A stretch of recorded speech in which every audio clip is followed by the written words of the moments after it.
The chair will call to order tonight's meeting of CUSD 201, regular meeting of the Board of Education, July 16th, 2019. And roll call, please. Mr. Armstrong. Mrs. Charlton. Yes. Mrs. Coyle. Mr. Price. Mr. Rudy. Yes. Mrs. Strohmeyer. Yes. Ms. Wilson. Yes. Thank you. If we could stand for the Pledge of Allegiance. I pledge allegiance to the flag of the United States of America and to the republic for which it stands, one nation, under God, indivisible, with liberty and justice for all.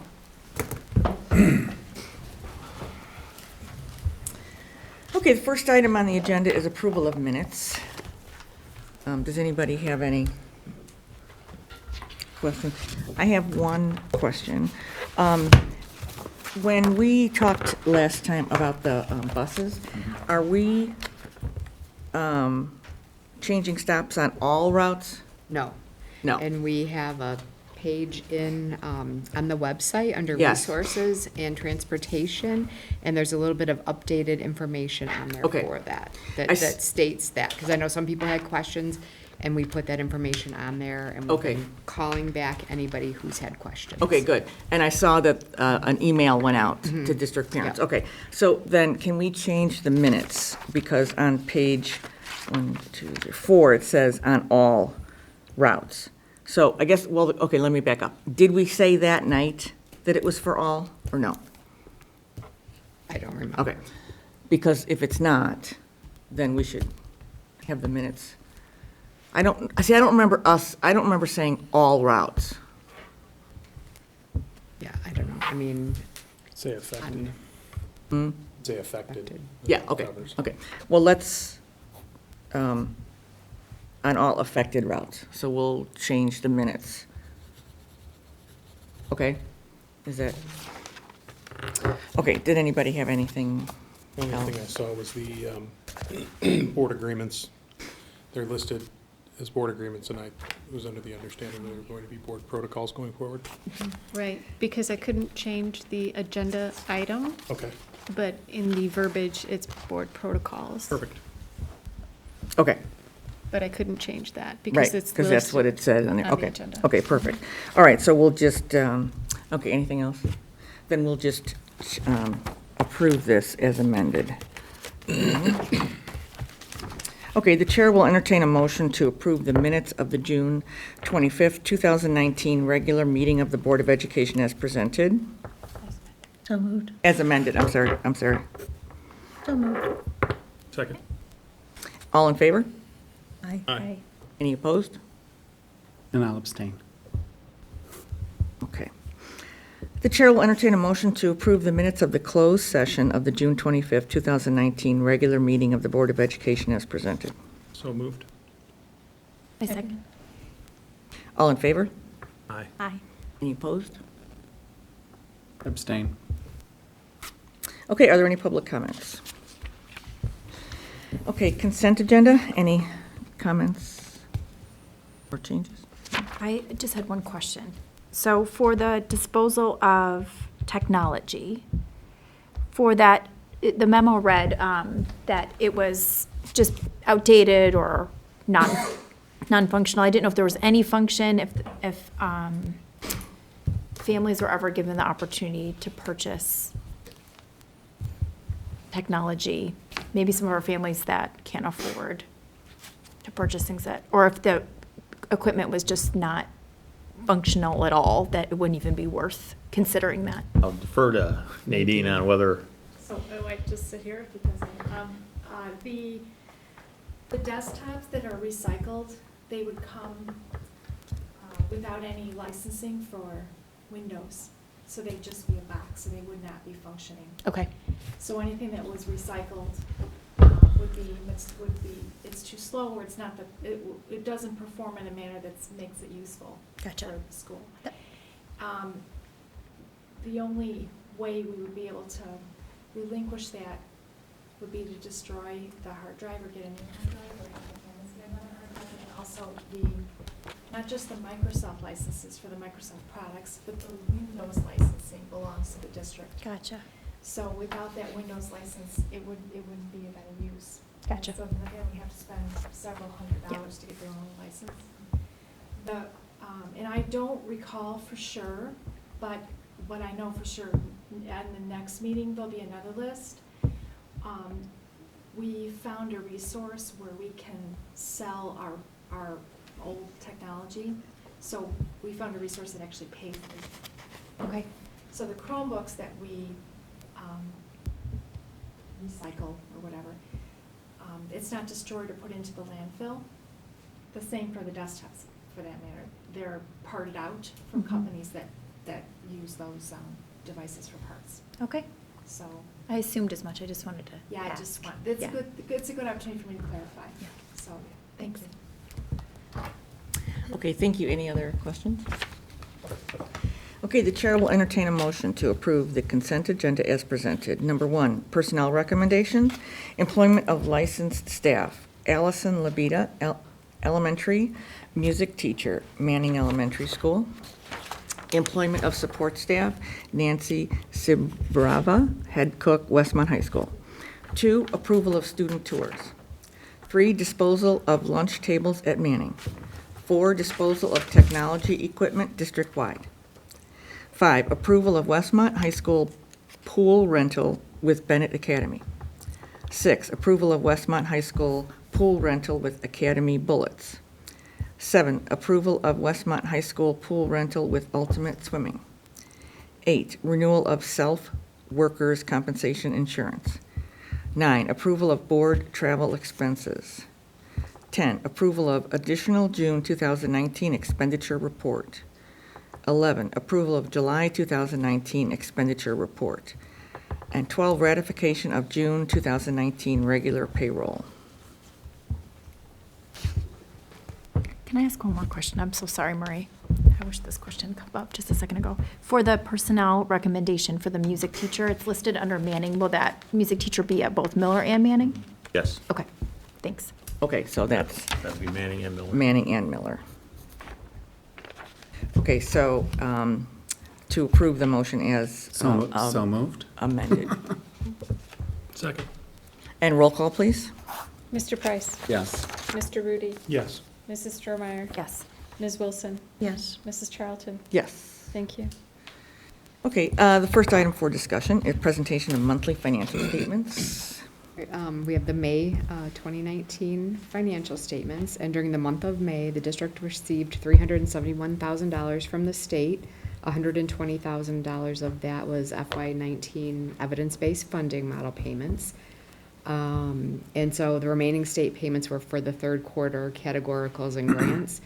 The state's back on cycle now. Sometimes they should have paid 3 and usually around 4 by then, but they kind of change from year to year, so they're back on cycle this year. There are $26,000 of fiscal year 19 payments vouchered but not released. We received our first installment of the 2018 property tax levy in the amount of $533,000. So that's 2.21% of the levy. Last year, we received 3.59% in May, and that was because legislation had changed and a lot of people paid their taxes early last year.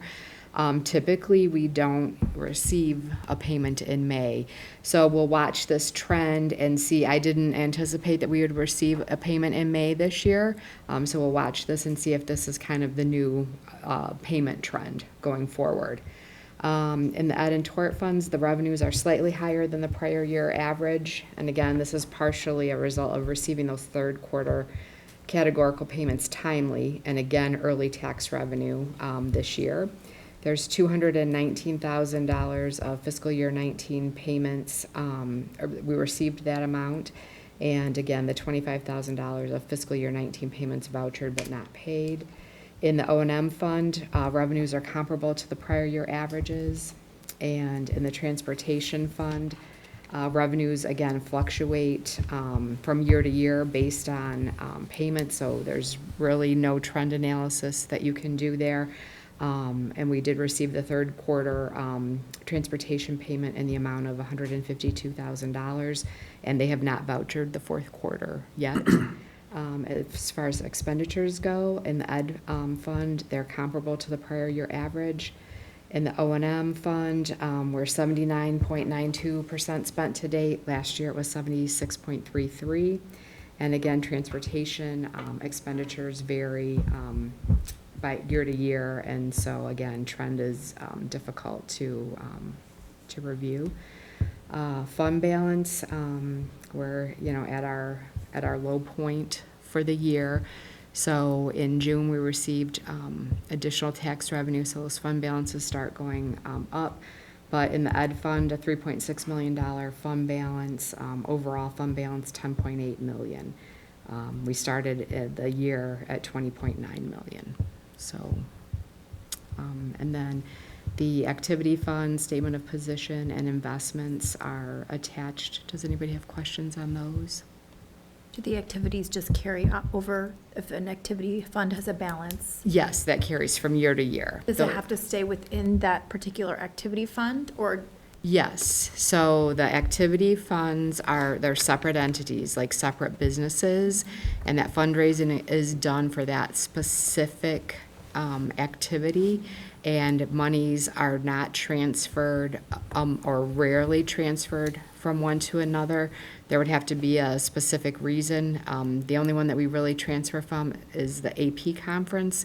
May go to the student incentive account for the high school because that does generate additional revenues. And so all that's pre-approved before any transfers are made. But if the, soccer team is raising money, it doesn't go to the track team or, something else. Okay. All right, thank you. Okay, the first action item, approval of authorization to pay additional bills received in July 2019 for the 2019-2020 fiscal years. Okay, and again, we only have one board meeting this month, and it is early. There are still lots of bills rolling in for this fiscal year, and even some that still pertain to last fiscal year. So just asking that authorization to pay those timely, and then we'll have a listing at the August 13th meeting.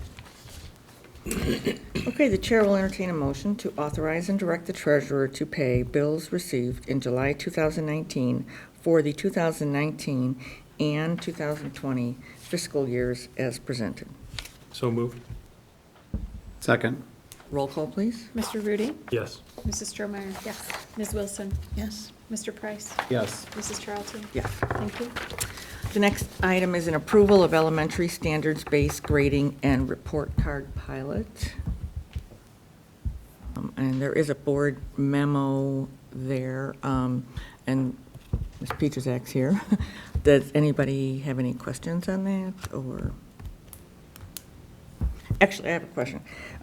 The memo that you have given to us, thank you for that.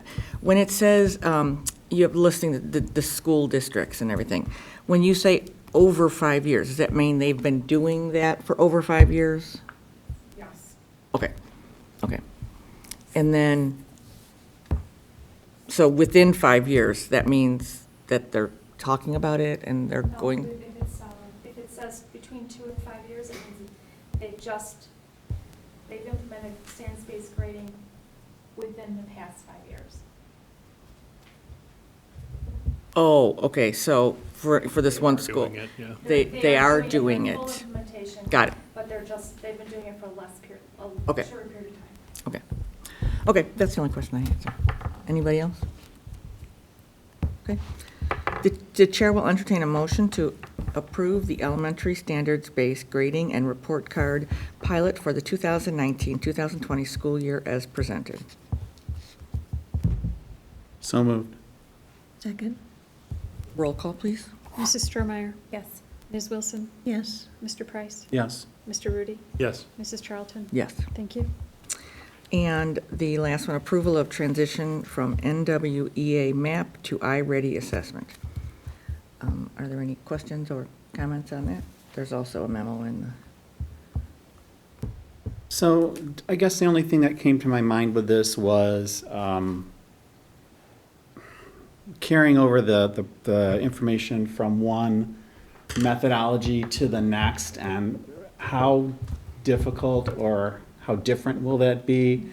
You know, so many times, I guess it means I've been on the board too long, because we've changed a lot of these assessments and the park testing, all of these things, and you wonder how that really translates. You know, it's like you've just cut all of this information off and you're just starting from scratch again. So as far as progress monitoring, how will this, I know it said it correlates well, but Yeah, so it's not used as a progress monitoring tool.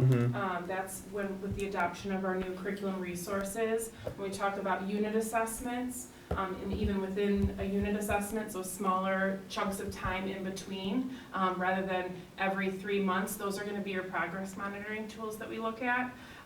In terms of the correlation chart, because it's a normed assessment, that data does become very important, and it transfers well when you're talking about large groups of comparison.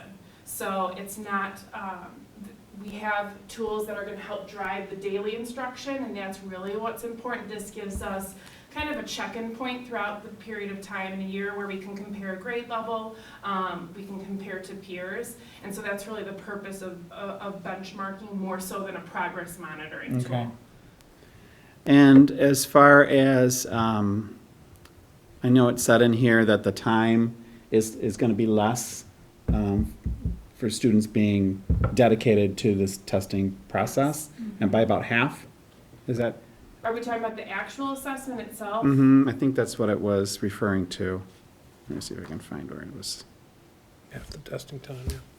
Yeah, so we're cutting in terms of double dosing our students with this type of test. That's gonna immediately be cut for the elementary because we were giving both.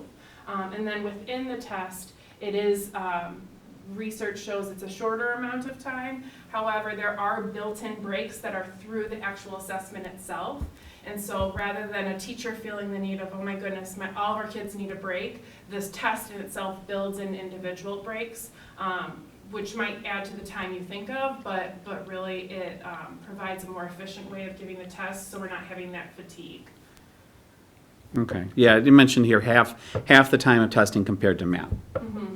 And so that's the time that the student is actually taking the Yes. exam, or the, Yes. okay. All right, that's it for me. Okay, any other questions? Okay, the chair will entertain a motion to approve the transition from NWEA MAP to iReady Assessment Plan Pilot for the 2019-2020 school year as presented. So moved. Second. And roll call, please. Ms. Wilson? Yes. Mr. Price? Yes. Mr. Rudy? Yes. Mrs. Stromeyer? Yes. Mrs. Charlton? Yes. Thank you. The only then comment I have, I know in a minute we're going to talk about the board calendar, but we will then put somewhere on there Sure. that we will talk next year about these two pilot programs and check back and see how all that's going. Okay, superintendent's report. Included in my report, first, just again, one more reminder that our registration for the 2019-2020 school year will take place on August 6th from 2:00 p.m. until 8:00 p.m. at Westmont Junior High.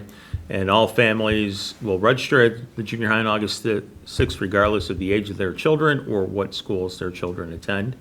All families will need to prove a residency at the time of registration, and the parents can check the district website to see a list of the documentation required to verify residency. I will also add that the pre-registration on Skyward will become available tomorrow, July 17th at 2:00 p.m. That window will be open until 11:59, August 5th. And it does speed up the process for our families if they do that pre-registration prior to coming to the junior high. So again, that the Skyward window will open tomorrow, 2:00 p.m., and then it will close August 5th at 11:59 p.m. And just wanted to make the board aware, we've done this a couple of times. We've had a board admin workshop. The admin team has been meeting throughout the summer, taking a look at the strategic plan and then also planning long-term for the district. And so we're meeting one more time on August 6th, and then I'll be coming to the board to see if we can schedule something probably early at the start of the school year.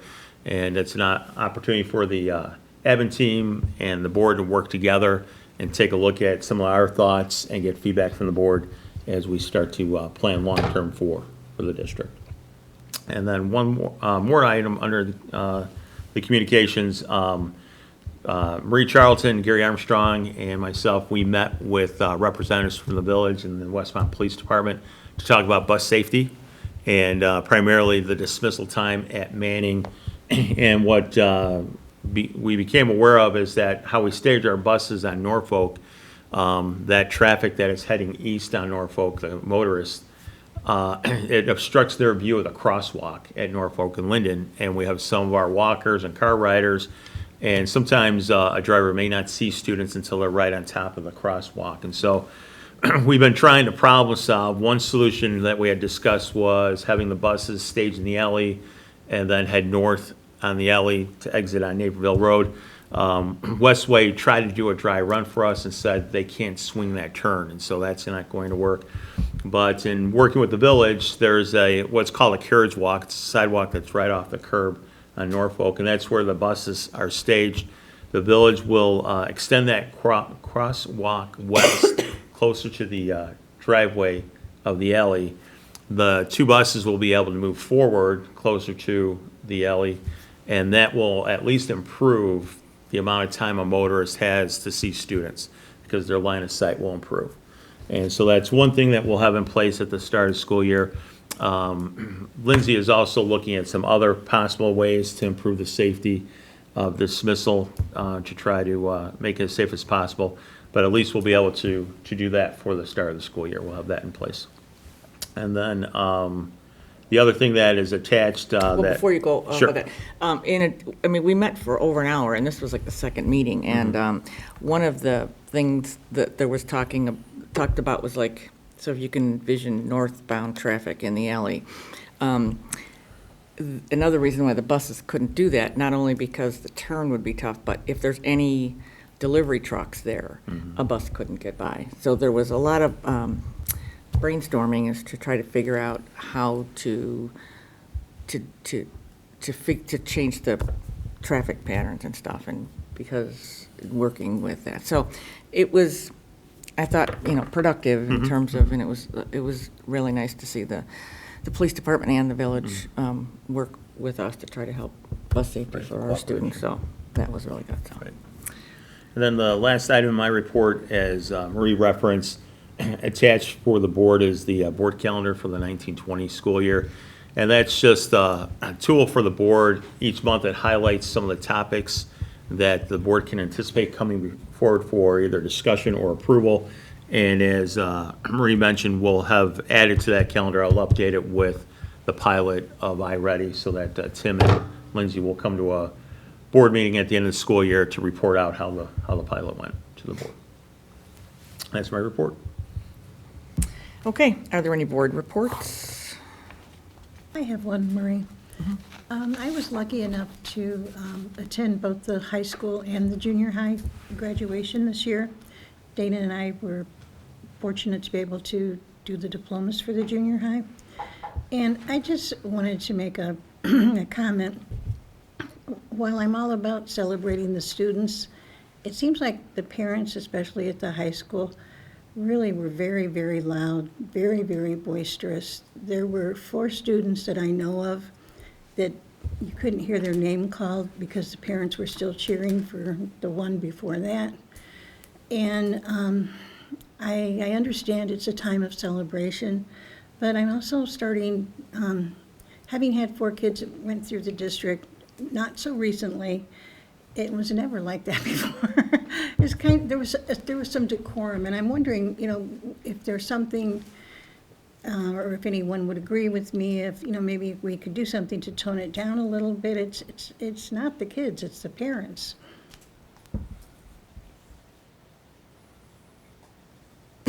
So this is something that kind of is cyclical, I think, within the Yeah. district, because when I first was on the board, it was much, much more boisterous than what Oh, my gosh. I experienced, And so we did go through an effort, for a couple of years to try and it seemed to have a lot of success. And I think it was very respectful for all of the students so that their voice could be heard. So I think it's kind of one of those things that it depends on the year, but it might be worth having the additional reminders, again, so it kind of, I think I would have draws attention to the been really problem. bothered if my student couldn't have that 30 seconds of Sure.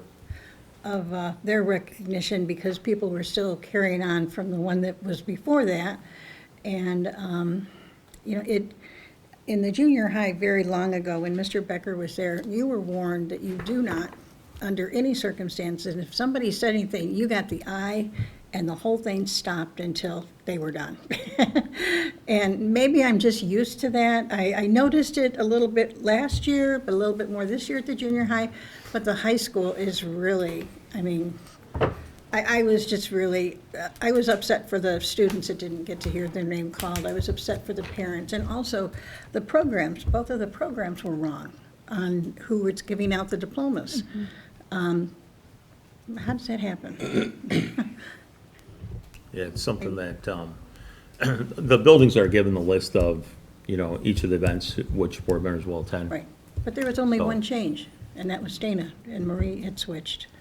So, just throwing that in there too. but- To follow up on what she's saying, I also noticed in the thing that, the high school, they do a wonderful job of listing like where the students are going, whatever, but there was a number of those that were incorrect. And I know that there could be a change of a student that, changes their mind and goes to another school or whatever, but there were some that were incorrect. So for what that's worth. The other thing, in terms of like what Judy's saying and exactly what Joel's saying, because it used to be a lot worse, but it does seem like almost, we're fortunate, I guess, that we don't have 500 students that were rushing across the stage. It almost seems like maybe that they're reading the names too fast or something, because it seems like if you go through the names, I know there was a parent sitting near me that was really upset because they couldn't hear their student's name. So I don't know, obviously, nobody can control parents, but they're almost, I don't know, something about taking control of the room or something like that, where if you, If we're doing it at a sporting event, better than we're doing it at a graduation. yeah. You know what I'm saying? When we had to get this, I think it kind of has to come from the principal that, we're not gonna, and Jack's, he gets them all going. I love that, and we're the best, and I love that he does that, but it just starts out from the get-go with the parents being loud, and I was just, I was just surprised. It seemed to be a little bit more this year than the last year. And I really do like that we do celebrate the students, but I think that there's a place for the parents to do it, and it's okay to clap and stuff, but to where it's falling into the next student, I don't like that. Well, maybe we can look Yeah, at we can some, work on that. Okay. I had one thing, Kevin and I had talked, and at the beginning of the year, when the calendar committee comes out with, like, the district calendar of what's happening, it's pretty straightforward. So we had talked, and I am happy to report, this is wonderful, and I'm just putting this out there, of course, no one can see it, but it's posted on the district website now, and it's wonderful. It's a much more detailed listing of the calendar, of what's happening throughout the school year, and like, on a little thing like this, you can't really put a lot of information, but it is posted now on the website, and it has by school, like what the dismissal time is for the PLC days and things like that. So I love this. I actually posted this today to some of the websites so families could see that, but it's a wonderful, useful tool. So I appreciate that. Okay, any other board reports? Okay, any public comments? Okay, future meetings and events. Again, registration for all schools is August 6th from 2 o'clock to 8 o'clock at Westmont Junior High School. And the next school board meeting will be August 13th at 7 o'clock, and that will be at Westmont Village Hall. The chair will entertain a motion to enter closed session for the purpose of discussing collective bargaining, personnel issues, and the superintendent's evaluation. So moved. Second? Roll call, please. Mr. Price? Yes. Mr. Rudy? Yes. Mrs. Stromeyer? Yes. Ms. Wilson? Yes. Mrs. Charlton? Yes. Thank you. And there will not be a vote after